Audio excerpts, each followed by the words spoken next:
first one, ano ba yung update? And then, next question, legit daw ba to? Syempre, galing Green Hills. Kapag Green Hills, second hand. Second question, how much po ba ate? Kasi maraming tatanong bakit daw hindi ko dinidisclose yung price.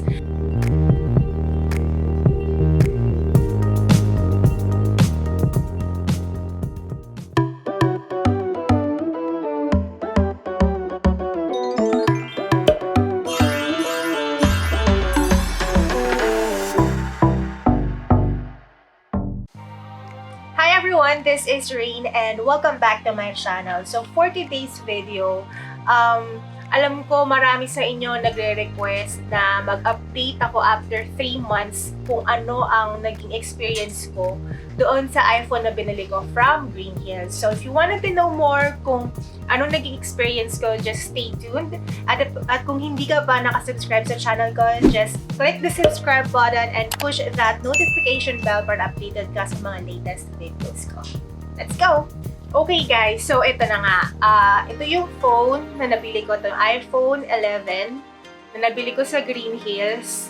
And ngayon, i-share ko sa inyo kung ano yung mga naging experience ko for the past 3 months of using this. So first, i-share ko muna sa inyo kung bakit ko nga ba napili ang iPhone 11 instead of iPhone 11 Pro.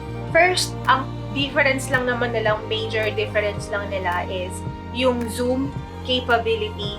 So, since hindi naman ako masyadong mag-zoom sa mga videos or kung sa paggamit, so, kinonsider ko na rin siya. And also, si iPhone 11 Pro kasi ang memory niya or ang storage niya, pang storage niya is 64 and 256 lang. So, masyadong maliit naman kapag 64 GB lang. So, masyado din malaki kapag 200 something. So, pag mas malaki yung storage niya, mas malaki din yung price difference. So, nag-decide talaga ako na kunin ko yung iPhone 11 Pro kasi maganda na, eksakto lang yung 128GB per month. Now, naglista ako ng mga pros and cons kung bakit iPhone 11 ang napili ko. First one is, mura siya if sa Green Hills ka bibili. Marami sa inyo nagtatanong kung magkano ba ang bili ko sa iPhone 11 Pro. This is 128GB.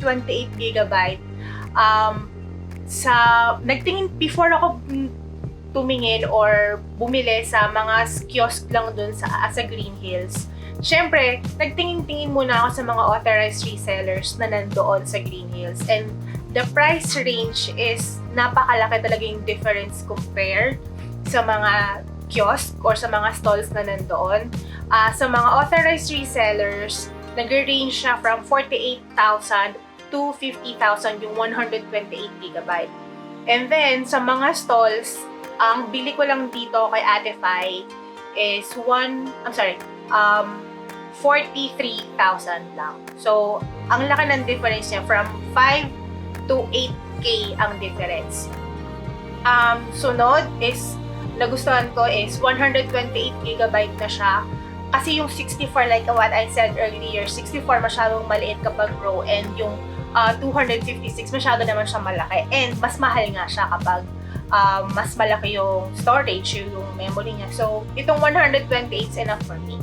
And then, yung camera, sa mga previous vlogs ko, sa mga hindi pa nakakapanood ng mga videos ko, ang lahat ng ginamit ko lang doon is itong camera ko na to, itong iPhone 11 Pro lang. And, ito yung pinaka-nagustuhan ko din. One of the things na nag-consider ako bakit sa Green Hills ako bumili is yung dual SIM capability nitong iPhone 11 na to. So, open line na siya. Pwede kong magamit kahit anong network, Smart Globe. Hindi ko pa na-try yung Talk and Text or Sunning, diba? Pero Smart and Globe, gumagana siya dito. So, napaka-ganda. Yung cons naman niya is, since sa Hong Kong to siya nanggaling, sa Hong Kong Apple Store mismo, if ever, let's say, meron kayong warranty issue, since sa Apple Store sa Hong Kong nabili, dun nyo siya dadalhin. Pero so far, for the first 3 months, wala naman ako na-experience na naging issue ko dito sa phone na to. So, I don't think kailangan ko pa pumunta ng Hong Kong. Tsaka may Green Hills naman at tsaka kakilala ko naman yung seller. So, just in case, pwede naman akong pumunta na lang kay Ate Fi if merong issue or may kakilala man siyang gumagawa o yan. Pero so far naman, maayos, wala akong issue. Ngayon, sasagutin natin yung mga questions ng ating mga nag-comment sa inyo dyan sa previous vlog ko um, about sa iPhone. So, at ito, at para mapakita ko sa inyo guys, actually meron tayong update. Hindi ko pa ina-update tong phone ko, pero meron tayong software update. Ito, papakita ko. It's yung iOS 13.4.1. So, ayan. So, ngayon, para makita nyo, i-click ko yung download and install. So, like, type ko lang yung password ko and then, tingnan nyo, i-install na siya. So, update requested. So, tingnan natin mamaya. Meron siyang estimated time remaining. Wala pa sinasabi kung gaano katagal. Pero, ayan. Downloading na yung latest software update. Okay. So, 5 minutes. And then, next question. Legit daw ba to? Siyempre, galing Green Hills. Kapag Green Hills, second hand. O, I must say, like, in-explain ko rin din to sa first vlog ko. So nga pala, sa mga hindi pa nakakapanood ng first update ko or kung paano ko nabili itong iPhone 11 sa Green Hills, sa mga hindi pa nakakapanood, kung kanino, kung saan ko siya nabili, ilalagay ko na lang sa description box yung link para mapanood niyo yung video ng first part nito. Legit siya, yes, legit siya. Galing siya sa Hong Kong, binili siya mismo sa Apple Store sa Hong Kong. And dinala dito, kaya mas mura siya compared mo sa mga authorized resellers. Syempre, kasi yung mga authorized resellers na yan, may mga patong pa yan.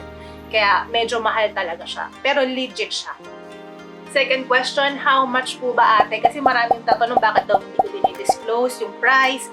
Syempre, hindi ko pa siya dinisclose noon kasi nag-iiba yung price range. Let's say, sinabi ko siya nung time na yun is 43, tapos ngayon bumili kayo, may pwedeng tumaas, pwedeng bumaba, hindi ko masabi. So ngayon, pero ang pagkakabili ko talaga dito is 43,000 for the 128GB. Let's say, bumili kayo today, maybe mas cheaper na siya kasi ilang buwan na, maglalabas na rin yung iPhone 12. Siyempre, nag-depreciate din yung value. So, nung binili ko siya 43,000 na yun, hindi ko na alam kung pagkano. Pwede pa kayong tumawad.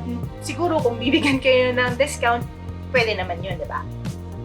May nagtanong din if anong stall number. As of the moment, E17 yung stall number nila. Pero ngayon, since ECQ, walang malls, ilalagay ko na lang ulit sa description box yung link ng IG ni Ate Fai.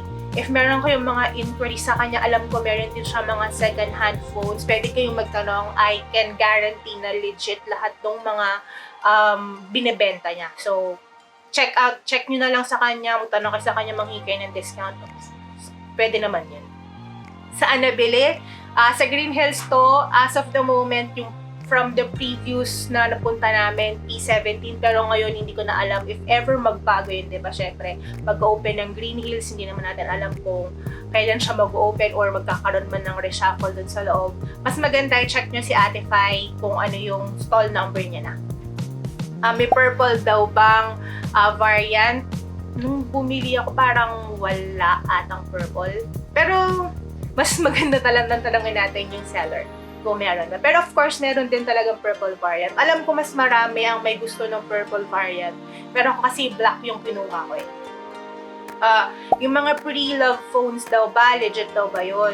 Alam ko meron siyang mga legit na meron siyang mga pre-love phones na binibenta. Syempre legit yun, pero i-double check nyo pa rin double check nyo pa rin. Sabihin yung maigi kung okay pa or what. Update lang guys, 1 minute remaining na lang ang aking natitira. So, tingnan natin mamaya. Meron pa lang nag-isang comment. Gusto ko lang mag-shoutout kay JM Piñas. And explain niya doon yung mga Hong Kong and SG na mga iPhones na dual SIM variant. Doon lang yun daw siya available. Yung, of course, brand new siya. It never been activated. Meron din siyang 1-year Apple warranty. So, ayan, meron tayong isang nag-comment sa ating vlog na nag-guarantee din naman na yung mga iPhone na coming from Hong Kong and Singapore, that's legit. At meron din isa nag-comment na mura kasi China ang phone, China ginawa pati pyesa. Yes, that's true. Lahat naman ng iPhone, ng gawa ng Apple, lahat yan inassemble from China. So sa mga nagsasabi na peke yan kasi galing China, lahat ng mga iPhones guys, lahat yan ginawa sa China. Sila ang nag-assemble kasi mura ang doon, siguro labor or mas mura ang labor doon. Yun. So far guys, ako naging masaya ako sa experience ko dito sa phone na to. Nagpapasalamat ako sa bebe ko sa pagbili niya sa akin ng phone na to. Kasi baka naman sabihin niya hindi ako masaya, pero masaya talaga ako. Pero ito guys, so tingnan na lang natin kung ano yung magiging update. Pero so far talaga, kung hindi ito legit, hindi ito mag-update talaga guys. O ayan o, para maniwala kayo. So, ang pinagkaiba lang talaga is yung warranty. Yung warranty nito, pwede mo siyang dalhin sa kahit saang sa Power Mac. Dalhin mo to, pakita mo to.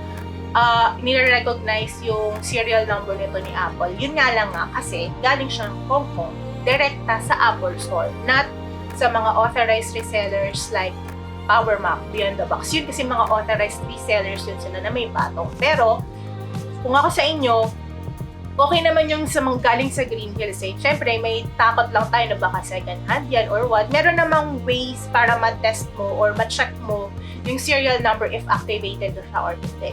So, punta lang kayo doon. Tsaka si Ate Fine mismo, papakita niya sa'yo na ito yung serial number. Check natin kung activated na siya or what, or hindi pa. Yun. So far guys, i-update ko na lang kayo once matapos tong update na to. And then, check natin kung ano yung mga pagbabago dito sa iOS 13.4.1. So, I'll be back! So, ayan guys, downloaded na siya. Okay, so pipindutin ko lang yung install now and verifying update. Ayan. So, tingnan natin. Sa mga nakapag-update na ng iOS 13.4.1 sa inyo dyan, comment nga kayo below kung ano yung mga bago. Kasi nanonood ako, parang hindi ko pa siya talaga ma-experience kasi from Android, from S10, nag-Apple ako. So, hindi ko talaga ma-compare kung ano yung difference ng iOS 13.4.1 from the previous updates. So, sa mga nakapag-update niya, share nyo naman kung ano yung mga bagong updates na na-experience. So, ito siya ngayon, nag-shutdown na siya. Ayan. So, preparing na to install the new update. So, let's see. Tingnan natin kung ano ang magiging update nila.